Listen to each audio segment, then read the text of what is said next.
Hello guys, good afternoon. Alam nyo ba na may bagong update naman pala si Messenger? Baka hindi nyo po ito napapansin sa inyong mga Messenger.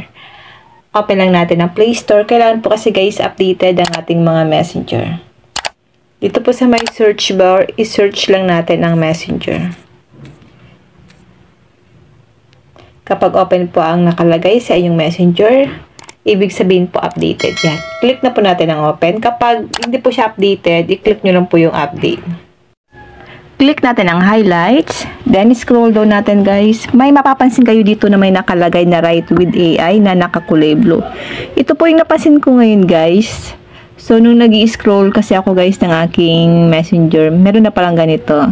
So at least ito, mas mapapabilis yung pag-message natin sa friend nyo po na merong kaarawan or may birthday. Click natin ang Write with AI. Meron siyang casual. Ito po yung mga casual na pwede nating i-greet sa kanya. Click natin ang upbeat.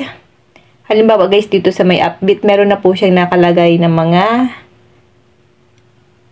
message. Ayan. Halimbawa guys, may napili ka dito, click mo lang, halimbawa ito. Then, click nyo po yung send para masend po yan guys sa friend natin na merong birthday. Back lang natin. Dito naman tayo sa funny.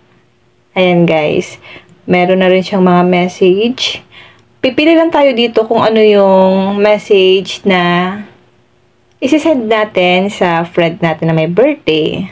Dramatic, professional, extraterrestrial. So ito po yung mga message na hindi na po natin kailangan pa na mag-type ng type kasi automatic po meron na siyang mga nakalagay. So pipili lang tayo. Piliin nga natin itong professional. Ito guys, so, write a birthday message with AI. Halimbawa, ito yung napili natin. Click mo lang yan, then, click nyo po yung send para masend po yan sa friend natin na may kaarawan or may birthday.